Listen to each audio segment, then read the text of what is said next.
Balik lagi di Bangsat, bahasan malam Jumat.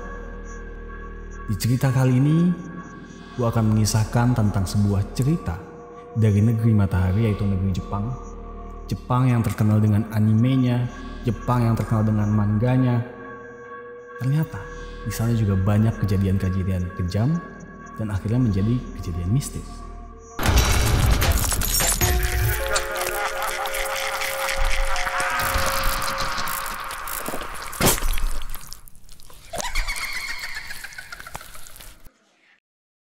Di cerita kali ini, gue akan membawakan tentang cerita anak sekolah yang meninggal karena kasus bullying, siksaan dari teman-teman. Gadis ini namanya Hikiko, guys. Nah, Hikiko ini hidup sebatang kara. Dia hidup yatim piatu tanpa ada orang lain yang membantu dia dalam kehidupannya. Dia hanya dibantu oleh para tetangganya karena memang si Hikiko ini anaknya baik, guys.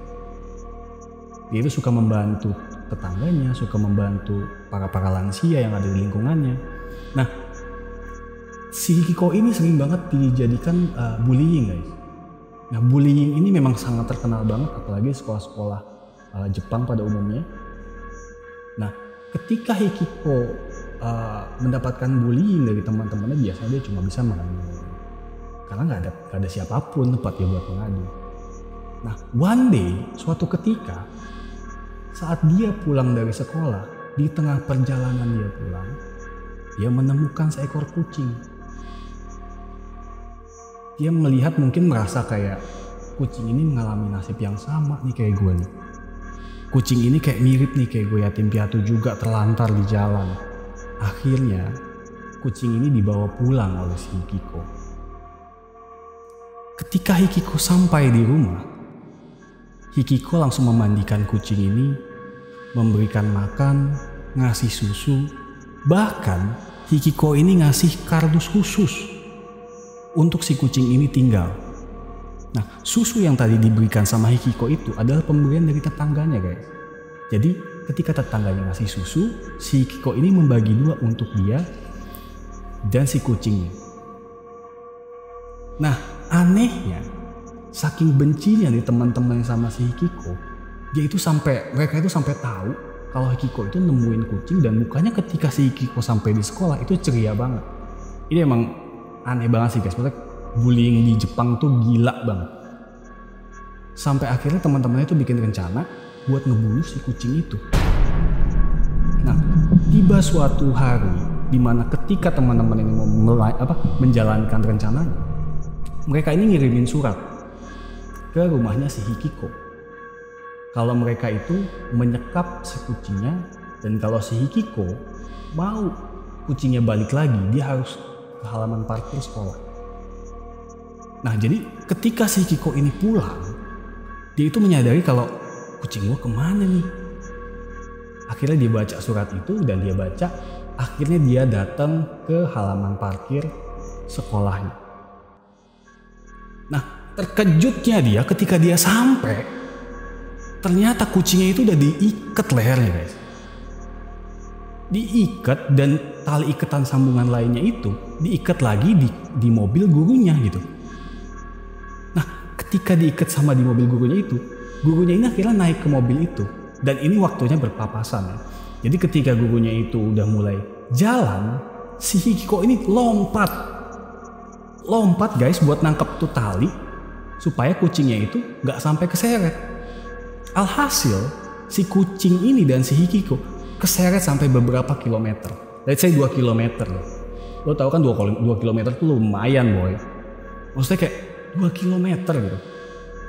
Nah, akhirnya si guru ini udah merasakan nih ada something di belakangnya dia tuh yang kayak berat-berat dan berbunyi. Akhirnya si guru ini stop, dan ketika si guru ini turun, dia ngelihat kucingnya masih selamat.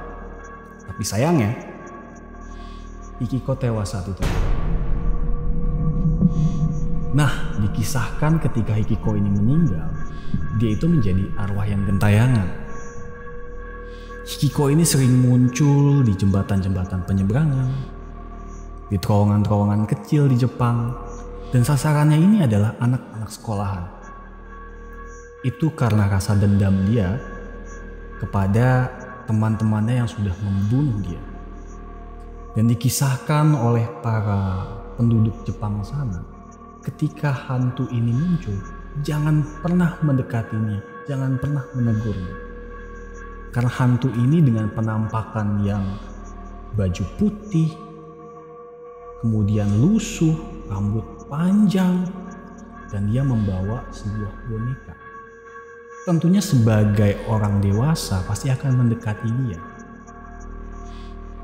Nah, kalau kita sampai menatap dia dan melihat dia atau menegur dia, dikisahkan oleh para penduduk Jepang, kita akan dipotong-potong hingga menjadi berkeping-keping oleh Hikiko.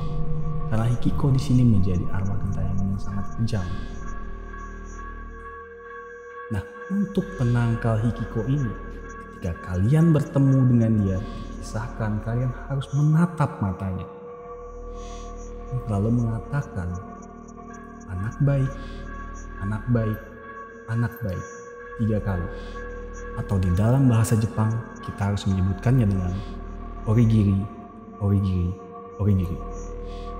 Hal ini supaya Hikiko mengingat kembali kalau dia adalah anak yang baik sebelum kejadian kucing tersebut. Oke, sekian dulu guys kisah dari Bang Saat kali ini. Jangan lupa untuk like, subscribe, dan komen di bawah sini.